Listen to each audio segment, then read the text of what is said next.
बिस्मिल्लाहिर्रहमानिर्रहीम। अस्सलाम वालेकुम स्टूडेंट्स। आज हमारा 9th class chemistry chapter number 10 का लेक्चर नंबर 5 है, जिसमें हम पढ़ेंगे ग्लोबल वार्मिंग के बारे में, जिसका दूसरा नाम क्या है, ग्रीन हाउस इफेक्ट। तो चलिए देखते हैं। कहता है कि the progressive warming up of the earth surface due to the blanketing effect of man made carbon dioxide, methane, water vapours and other gases in atmosphere is called green house effect. कि ज़मीन का जो दर्जा हरारत है वो आहिस्ता आहिस्ता बढ़ता चला जा रहा है। ये जो गैसेस हैं जो इसने बयान की हैं, carbon dioxide, methane, water vapours, ये सारी क्या करती हैं, जो सरफेस है अर्थ की उसको जो है ना उसके आगे एक कवर बना लेती हैं। फिर ये क्या करती हैं, जो सूरज की शुआएं आती हैं ज़मीन पर, जब वो वापस रिफ्लेक्ट होती हैं तो उसको ज़्यादातर जो है ना वापस ट्रैप कर लेती हैं, उनको वापस स्पेस में नहीं जाने देती। फिर ये शुआएं अंदर ही रहती हैं माहौल में और जो ज़मीन का दर्जा हरारत है उसको बढ़ाती रहती हैं। The sun emits short wave radiation that passes through the green house gases. कह रहा है कि जो सूरज है वो शॉर्ट वेव यानी कि उनका जो एनर्जी है वो बहुत ज़्यादा होती है, वो शुआएं रिलीज करता है जो कि इन ग्रीन हाउस गैसेज से जो है ना पास आउट हो जाती हैं to heat the surface of earth, ज़मीन की सतह को गर्म करने के लिए। At night, the hot Earth's surface emits the long-wave radiation that is mostly absorbed by the greenhouse gases. रात के वक्त क्या होता है, ये जो ज़मीन होती है वापस जो है शुआएं खारिज करती है, क्योंकि ये हीट की एक प्रॉपर्टी है कि वो हमेशा गर्म जिस्म से जो ठंडे जिस्म की तरफ क्या करती है, हरकत करती है।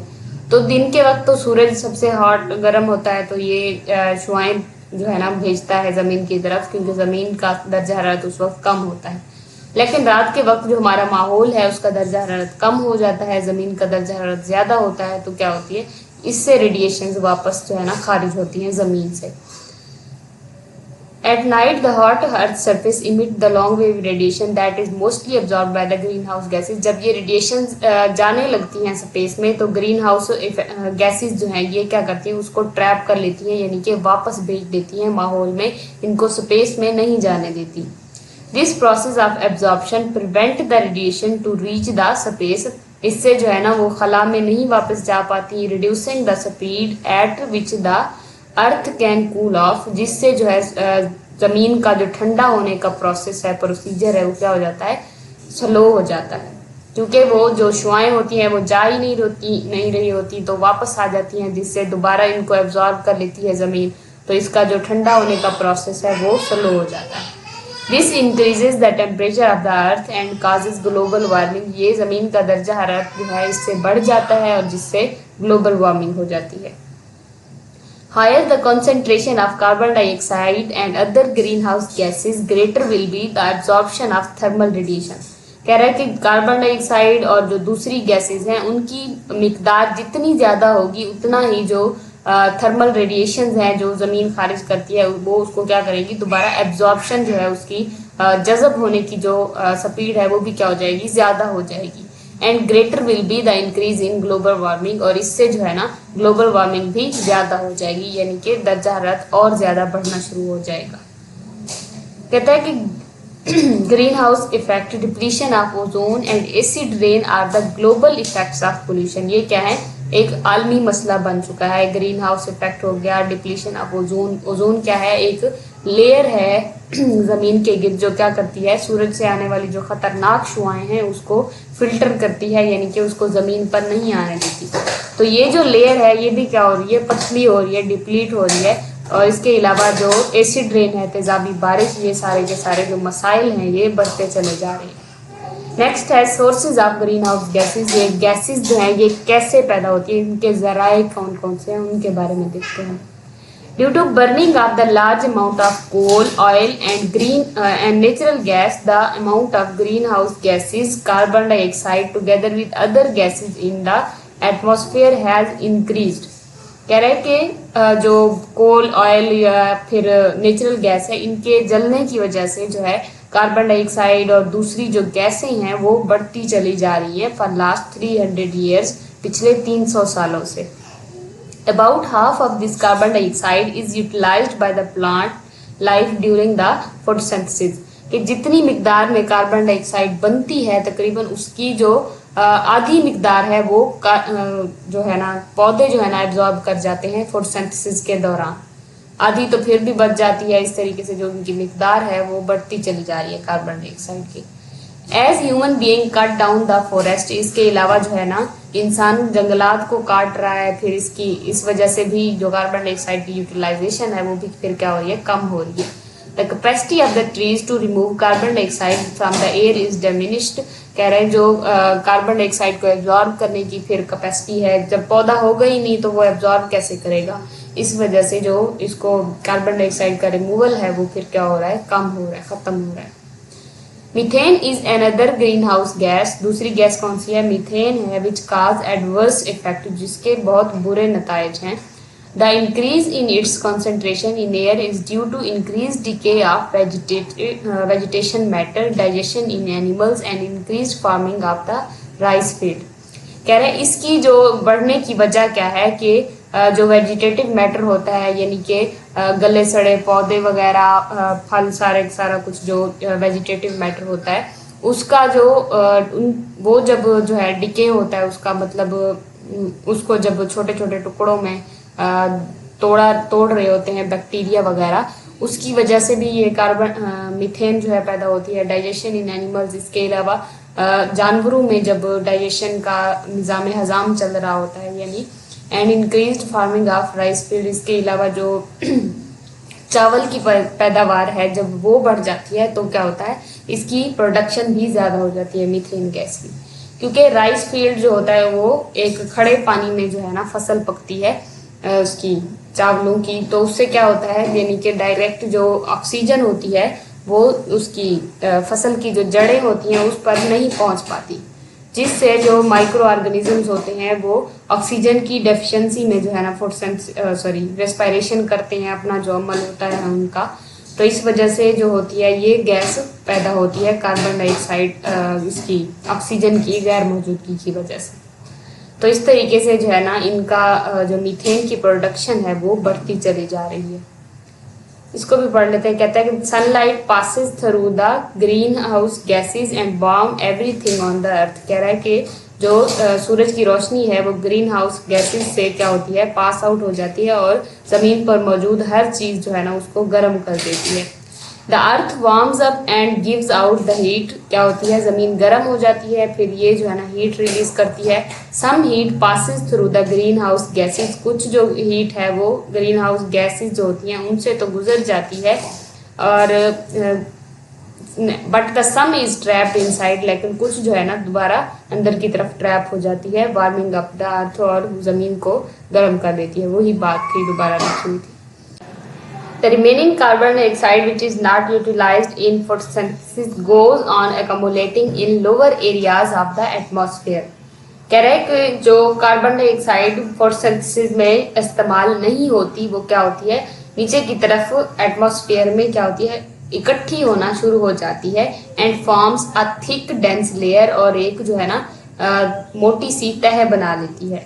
This layer behaves like glass sheet of green house. ये ग्रीन हाउस की जो ग्लास शीट होती है उसकी तरह काम करती है। That allows the incoming solar radiation, जो कि आती हुई सूरज की शुआओं को तो अंदर आने देती है, but does not allow it to escape outside, लेकिन उसको वापस नहीं जाने देती। As a result of this the average atmosphere of the earth rises. इस वजह से जो इसका जमीन का जो दर्जा हरारत है वो क्या होता है, बढ़ जाता है। A rise of few degrees in temperature में सीन समाल कह रहा है कि चंद डिग्रीज में जो इसका दर्जा हरारत का बढ़ना है वो छोटा लग सकता है, कम ऐसे लग सकता है कि बस थोड़ा बहुत बढ़ाव है, but it can be enough to cause significant changes in climate. ये जो है क्लाइमेट में बहुत बड़ी तब्दीली लाने की वजह बन सकता है। At the moment it is difficult for the scientist to say how big the changes will be and where the worst effect will occur। कह रहा है कि ये साइंसदानों के लिए जो है ये कहना मुश्किल होता जा रहा है, ये पता लगाना कि किस कदर जो है ना ये तब्दीली कितना बड़ी हो सकती है और इसके नताइज किस हद तक जो है ना बुरे हो सकते हैं। This can damage agriculture and food production as well. ये ज़राअत और खुराक की पैदावार जो है उसको भी काफ़ी हद तक नुकसान पहुंचा सकता है। क्योंकि हर साल जब 2 से 3 दर्जा जो है बढ़ाव आता है टेम्परेचर में, तो ये चंद सदियों में, चंद दहाइयों में जो होगा ये बहुत बड़ा जो है ना इंक्रीज हो जाएगा, जो कि फिर रहने के काबिल भी नहीं बनेगी ये जमीन। एक्सरसाइज दी गई क्वेश्चन नंबर 1 है, कहता है how do living things add and plant remove carbon dioxide from the air. जो लिविंग थिंग्स हैं वो किस तरीके से कार्बन डाइऑक्साइड को माहौल में जो है ना ऐड करते हैं, यानी कि उसको किस तरीके से इसका इजाफा करते हैं कार्बन डाइऑक्साइड का, और पौधे जो हैं वो किस तरह से माहौल से जो कार्बन डाइऑक्साइड है उसको रिमूव करते हैं। तो इसका आंसर बनेगा कि living things add carbon dioxide through respiration. कि लिविंग थिंग्स जो हैं वो रिस्पायरेशन के जरिए कार्बन डाइऑक्साइड का इजाफा करते हैं, क्योंकि उनका काम क्या है कि वो खुराक और ऑक्सीजन को इस्तेमाल करते हुए कार्बन डाइऑक्साइड और हाइड्रोजन गैस रिलीज करते हैं। तो ये कार्बन डाइऑक्साइड जो बनती है वो सांस के, जब वो एक्सहेल करते हैं, सांस बाहर निकालते हैं, तो वो कार्बन डाइऑक्साइड माहौल में चली जाती है। इस तरीके से माहौल में कार्बन डाइऑक्साइड का इजाफा हो जाता है। And decay of organic matter, और इसके अलावा जो ऑर्गेनिज्म जो है ऑर्गेनिक मैटर यानी कि पौधे या फिर जानवर, मरे हुए जानवर वगैरह, इनको जब जो है तोड़ फोड़ करते हैं इनकी, तो उस नतीजे में भी क्या होती है, कार्बन डाइऑक्साइड माहौल में खारिज हो जाती है। But plants remove carbon dioxide by photosynthesis. ये पौधे जो होते हैं ये फोटोसिंथेसिस का अमल करते हैं, जिसमें क्या करते हैं वो कार्बन डाइऑक्साइड और वाटर को यूज करते हुए खुराक बनाते हैं और बदले में जो है ना ऑक्सीजन खारिज करते हैं। Using it to make food, जो कि इसकी बात वजाहत कर रहा है कि फोटोसिंथेसिस में क्या करते हैं, इसको जो कार्बन डाइऑक्साइड होती है उसको इस्तेमाल करके खुराक बनाते हैं। तो ये इसका आंसर है। नेक्स्ट क्वेश्चन है कि which gas do rice plant produce. के जो राइस प्लांट्स हैं वो कौन सी गैस खारिज करते हैं। Rice plant produce methane gas. ये क्या करते हैं, मीथेन गैस पैदा करते हैं। पीछे हमने इसको पढ़ा भी था जब हम सोर्सेज के बारे में पढ़ रहे थे।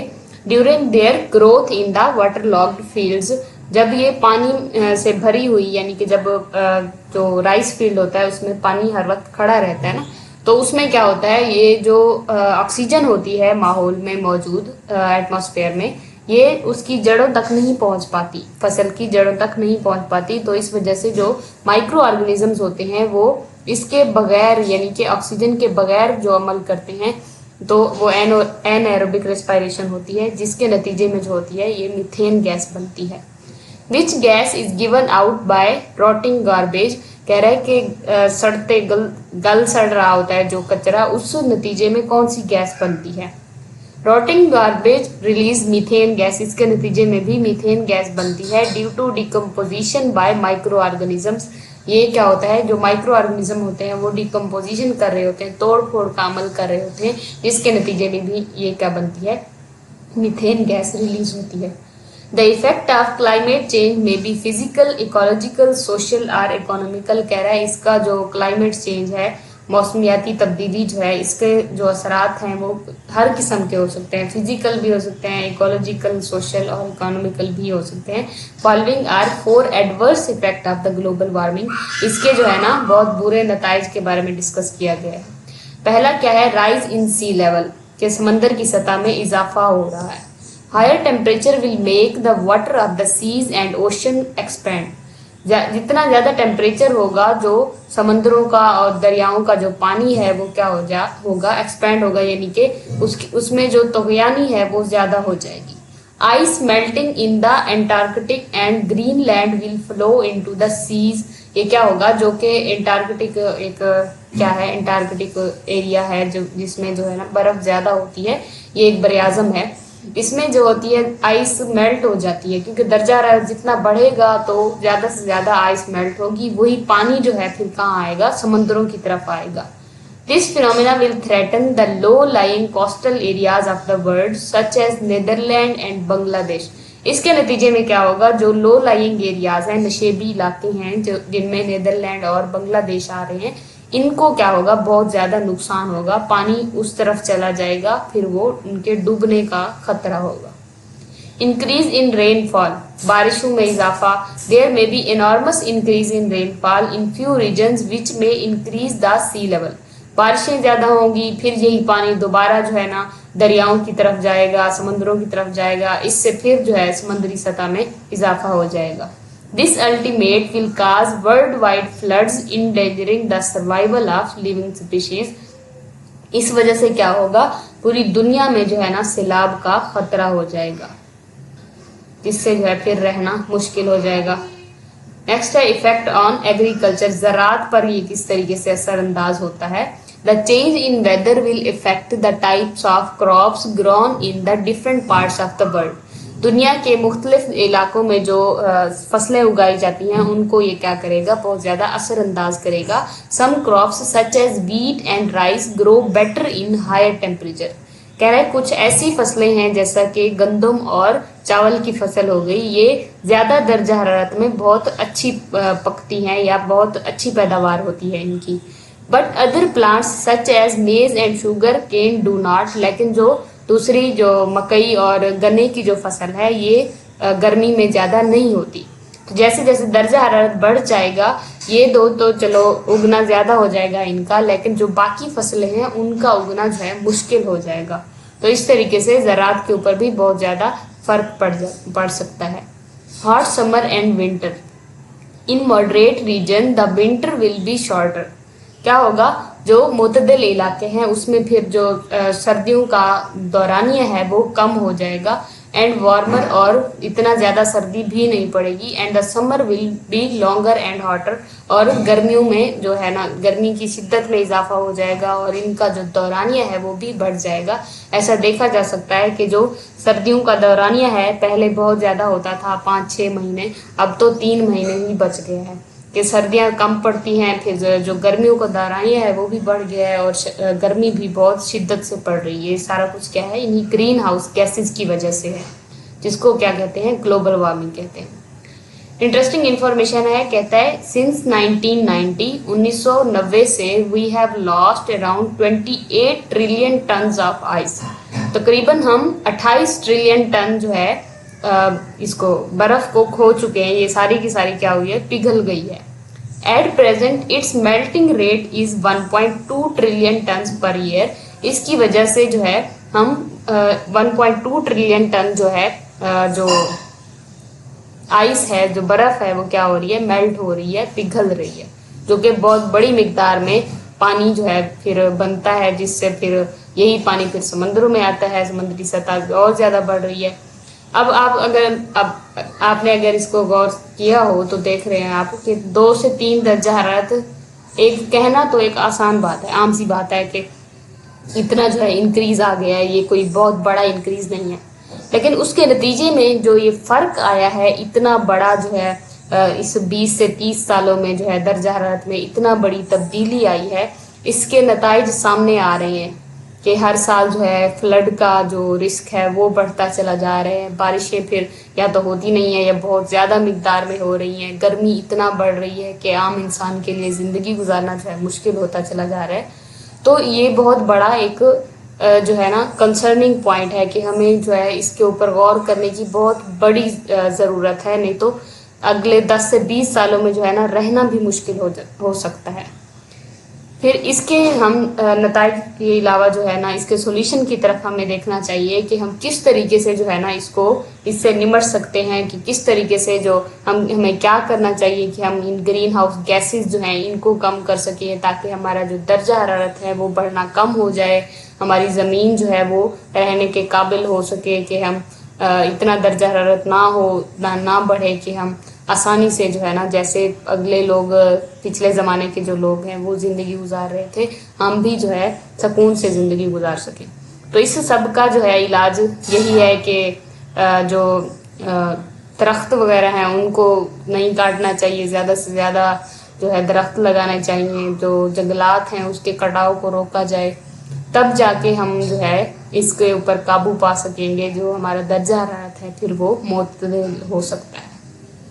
तो ये था आज का हमारा टॉपिक, जिसमें हमने ग्लोबल वार्मिंग, उसके इफेक्ट्स और उसकी जो रिसोर्सेज थे उनके बारे में स्टडी किया। होप सो आपको सब कुछ क्लियर हो गया है।